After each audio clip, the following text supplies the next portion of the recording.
राधे राधे। मैं हूं नीलू चौधरी। मेरे चैनल ग्रहों की माया में आपका स्वागत है।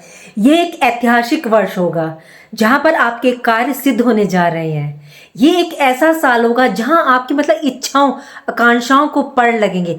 आप एक लंबी उड़ान भर पाएंगे। सिंह राशि वालों, सुनो भरत भावी प्रबल बिलख, कहे मुनि नाथ हानि लाभ जीवन मरण, जस अपजस विधि हाथ। अर्थात आज क्या होना है, कल क्या होना है, सब कुछ पहले से निर्धारित है।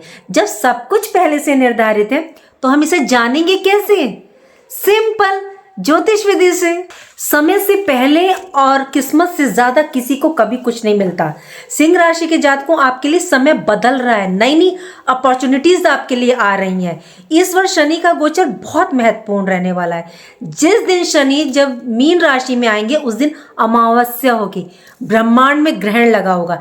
देखिए, मीन राशि काल पुरुष की आखिरी कुंडली, आखिरी राशि है। इस राशि में 6 ग्रह विराजमान होंगे। जब जब शनि ने मीन राशि में प्रवेश किया है, एक युग की समाप्ति हुई है और एक नए युग की शुरुआत हुई है। देश विदेश संसार में काफी उतार चढ़ाव आपको देखने को मिलेगा। मीन राशि एक जल तत्व की राशि है। जलीय स्थानों पर आपको काफी हलचल देखने को मिलेगी, काफी परिवर्तन देखने को मिलेगा। देखिए, 2025 में सिंह राशि के जातक बिल्कुल भी बर्बाद नहीं हो रहे। आप जो ये सुन रहे हैं ना कि शनि की ढैया लगने वाली है, 2025 में शनि अष्टम में आ रहे हैं, मार्च के बाद आपके लोह पाए पे आ रहे हैं, ये सब खराब है। ऐसा कुछ भी नहीं होने वाला। माना शनि की 7.5 ढैया आती है, इसका मतलब ये थोड़ी कि जीवन रुक जाता है, थम जाता है। लाइफ तो फिर भी चलती है ना। कोई जरूरी थोड़ी कि आपके लिए बहुत बेकार आ रही है। नहीं, ऐसा कुछ नहीं होता। शनि ऐसा कुछ नहीं करते। लेकिन पता नहीं क्यों इतना डरा दिया गया है। शनि की 7.5 ढैया, अरे ये तो जीवन में 2-3 बार आती है। ढैया भी आएगी, 7.5 भी आएगी, तो क्या हम लोग काम करना छोड़ देंगे? नहीं ना। 7.5 ढैया से डरने की जरूरत नहीं है, तो लाइफ में रिपीट होती रहती है। और भी ग्रह हमें हेल्प करेंगे। हमारे पूरी कुंडली में 4 ग्रह ऐसे हैं जो सबसे मेन माने जाते हैं। शनि है, गुरु है, राहु है, केतु है। बहुत ज्यादा इफेक्ट हमारी पत्री पे डालते हैं। 2025 में हमारे 4 बड़े ग्रह तय करते हैं कि हमारा वर्ष कैसा रहने वाला है। और इत्तेफाक से इस वर्ष चारों ही ग्रहों का राशि परिवर्तन होने वाला है। ये वे ग्रह हैं, गुरु, बृहस्पति, राहु, केतु, शनि, ये लंबे समय अवधि तक हमारी कुंडली में रहते हैं। इनके द्वारा ही आपका जीवन तय होता है। ये बहुत महत्वपूर्ण प्लेनेट है। इनकी दशा महादशा का असर भी काफी लंबा रहता है। बाकी ग्रह तो हमारे चार्ट में बहुत कम टाइम के लिए आते हैं। कोई 1 महीने के लिए आता है, कोई 28 दिन के लिए आता है, तो बहुत कम टाइम। उनका इफेक्ट इतना ज्यादा नहीं पड़ता जितना इन 4 ग्रहों का पड़ता है। आप ये कह सकते हैं कि हमारे वर्ष को तय करने में इनका सबसे बड़ा हाथ आता है। आप ऐसा मान लीजिए, मैं तो 90% तक मानती हूँ कि 10% बाकी जो और 5 ग्रह बचे हुए हैं उनका इफेक्ट पड़ता है। लेकिन 2025 में इन 4 ग्रहों का परिवर्तन भी बहुत महत्वपूर्ण रहने वाला। आपके लिए, सिंह राशि के जातकों के लिए 29 मार्च 2025 को शनिदेव आपके लिए कुंभ राशि को छोड़ करके मीन राशि में प्रवेश करेंगे और आप पे ढैया प्रारंभ होगी।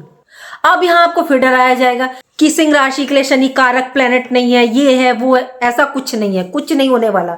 आपकी कुंडली में शनिदेव त्रिक भाव के स्वामी हैं, तो छोटी छोटी परेशानियां या स्थितियां तो बन सकती हैं। लेकिन शनि आपके अष्टम भाव 8th हाउस में आ रहे हैं। ज्योतिष शास्त्र कहता है कि यहाँ के शनि आपको काफी गूढ़ विद्याएं, गूढ़ रहस्य की जानकारी देते हैं, काफी रहस्यों को आपको सिखाते हैं। शनि की दृष्टियां आपके 10th हाउस पर, 12th हाउस पर और 2nd हाउस पर पड़ रही हैं। ये भी कोई बेकार नहीं है। देखिए, दूसरी महत्वपूर्ण बात यह है कि देव गुरु का भी राशि परिवर्तन है। वर्ष की शुरुआत से 1 जनवरी से लेकर के 14 मई के शाम तक तो ये गुरु आपके कार्य क्षेत्र कैरियर के भाव में यहाँ आपको इस दौरान लाभ देंगे। जॉब की नई नई अपॉर्चुनिटीज बनाएंगे। जॉब स्विच करने की सोच रहे हैं तो उत्तम समय है।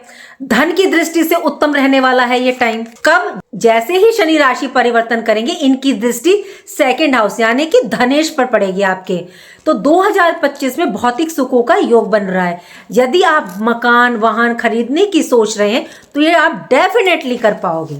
क्यों? क्योंकि गुरु की दृष्टि आपके 4th हाउस पर है और ये घर सुख, सुविधा, जनता के सुख का, मान सम्मान का, तो गुरु आपको ये सब देने का काम कर रहे हैं। आपके स्वास्थ्य में यदि कोई प्रॉब्लम चल रही थी, आपको मेडिसिन नहीं लग रही थी, आप परेशान थे किसी बीमारी को लेके, तो अब आपको स्वास्थ्य में ये प्रॉब्लम आपके खत्म होगी, दूर होगी, मतलब स्वास्थ्य में आपकी समस्या दूर होगी। गुरु की नवी दृष्टि आपके 6th हाउस पर, तो जो कर्ज लोन की स्थिति बनी हुई है उसमें भी गुरु आपको राहत देंगे। देखिए, यदि किसी के चार्ट में मंगल यदि 6th हाउस में बैठा है तो जो है थोड़ा सा कर्ज लोन उतारने में दिक्कत आती है, वरना ऐसी कोई दिक्कत नहीं आती कि नहीं उतार पाते। 1 से 14 मई का टाइम पीरियड आपके लिए बहुत ही बेस्ट रहेगा। इसके बाद 14 मई की शाम को ये मिथुन राशि यानी कि आपके 11th हाउस में, तो यहाँ देवगुरु आपकी आय में वृद्धि कर रहे हैं, आय के स्रोत साधन बना रहे हैं, इनको बढ़ा रहे हैं, आपकी इच्छा डिजायर्स को भी पूरा कर रहे हैं। आप कहेंगे शनि की ढैया भी प्रभावी है, तो ऐसा नहीं है। शनि की पूर्ण दृष्टि तीसरी गुरु बृहस्पति से हट जाएगी, तो गुरु आपको आपकी मेहनत का पूरा फल रिजल्ट आपको दे रहे हैं। यहाँ देव गुरु बृहस्पति मतलब दिग्बली हो जाते हैं। 11th हाउस में जो भी प्लैनेट्स आते हैं वो दिग्बली हो जाते हैं, क्योंकि लाभ इनकम के भाव में आते हैं, तो यहाँ देवगुरु जो है दिग्बली हो रहे हैं। 11th हाउस में काफी प्लेनेट आकर के अच्छा रिजल्ट देते हैं। यहाँ देवगुरु आपको आकस्मिक लाभ देंगे, इच्छाओं की पूर्ति करेंगे, आपको मतलब पूर्ण मेहनत का फल यहाँ रिजल्ट आपको देंगे। 2024 में आपको काफी नेगेटिव इम्पैक्ट देखने को मिले हैं, चाहे वो फाइनेंशियल हो या कैरियर में हो। अब जो है इन सबकी इच्छाओं की पूर्ति करेंगे देवगुरु बृहस्पति। गुरु विवाह के जबरदस्त कारक है, तो जिनका विवाह नहीं हो रहा था, बहुत टाइम से रुका हुआ था, तो गुरु बृहस्पति अब उनके विवाह के योग बनाएंगे और विवाह उनके लिए फायदेमंद भी रहेगा, लाभ भी देगा। कब? मई के बाद, 14 मई के बाद। दाम्पत्य जीवन में सुधार करेंगे, बिजनेस में पार्टनरशिप है, पीछे जो प्रॉब्लम चल रही थी, लॉसेस देखने को मिल रहे थे, या पार्टनरशिप में कोई अनबन थी, तो वो मतलब कोई मिसअंडरस्टैंडिंग थी, तो वो सब दूर करेंगे। तो इन सब स्थितियों को वो दूर करेंगे, उनमें सुधार देखने को मिलेगा। डेली वेजेस में भी आपको मतलब लाभ देखने को मिलेगा। 18 मई को 2 मेन प्लेनेट राहु केतु अपना राशि परिवर्तन करेंगे। पिछले 1.5 साल से राहु आपके 8th हाउस में विराजमान है, तो एक के बाद एक समस्या दे रहे थे। इनकी जो दृष्टि पड़ रही थी सीधे आपके 2nd हाउस पर थी, मतलब कि धन भाव पर, तो काफी प्रॉब्लम्स क्रिएट कर रहे थे आपके लिए। मतलब स्थितियां बिल्कुल भी सपोर्टेड नहीं थी, बिल्कुल विपरीत बनी हुई थी। आपको अपने कार्य के मेहनत के अकॉर्डिंग जो रिजल्ट मिलने चाहिए थे वो आपको नहीं प्राप्त हो रहे थे।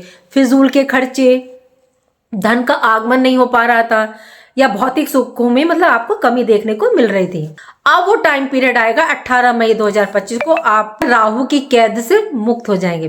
केतु आपके 1st हाउस में, केतु जब 1st हाउस में आते हैं तो यहाँ ध्यान रखने की आवश्यकता होती है, क्योंकि ये इनकी शत्रु राशि है।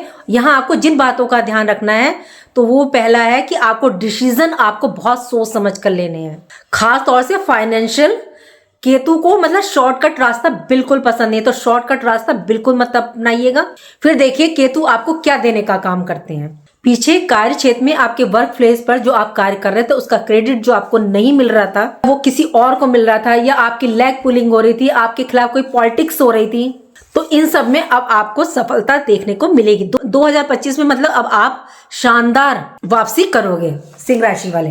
तो आपके लिए सिंह राशि वालों डरने की कोई जरूरत नहीं है, चाहे ढैया आ रही हो या कुछ भी हो, कोई डरने की जरूरत नहीं। आपके लिए अच्छा आ रहा है 2025, और आपके लिए जो है ये 4 ग्रह डिसाइड करेंगे आपका वर्ष कैसा होगा। तो आपके लिए चारों ही ग्रह बहुत बेस्ट है, मतलब थोड़ा बहुत ध्यान रखना है, मतलब मेन डिसीजन जो लेना है केतु की उसमें देखना है। 14 मई के बाद आप 2 उपाय करके चलेगा सिंह राशि वालों।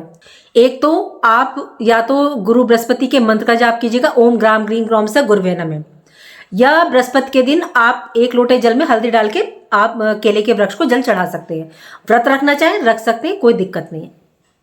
दूसरा, आप शनि के मंत्रों का जाप कीजिएगा।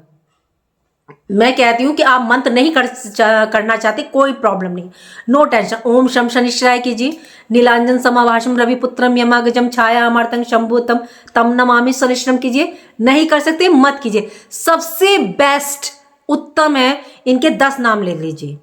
कौणस्ते पिंगलोभवृ कृष्ण रौद्रांको यमे सौरी शनिश्चरो मंदे पीपलादीन संस्थिते एतानि शनि नामानि जपे सन्निधौ शनिश्चय कृता पीड़ा न कदापि भवयति। ओम शम शनिश्चराय नमः। इनकी पत्नी का नाम जरूर लीजिएगा इसके साथ। ध्वजनि धावनि चैव कंकाली कलह प्रिया कंटकी कलही चौतरंगी महिषीयजा शनि नमानि पत्नी नामतानि सज्जन पंपमान दुखानी नाश्यतम सभागन वर्धते शुभम। जय शनिदेव। फिर देखिए आपके लिए 2025 क्यों नहीं बेस्ट, और कोई डरने की जरूरत नहीं है सिंह राशि वालों, कोई खराब नहीं आ रहे हैं आपके लिए, बहुत उत्तम आ रहे हैं, बेस्ट आ रहे हैं। उम्मीद करती हूँ कि जो जानकारी मैंने आपको दी वो आपको अच्छी लगी होगी। अच्छी लगी है तो लाइक कीजिए, कमेंट बॉक्स में हर हर महादेव लिखिए और मेरे चैनल ग्रहों की माया को सब्सक्राइब कीजिए। राधे राधे, जय माँ बाबा।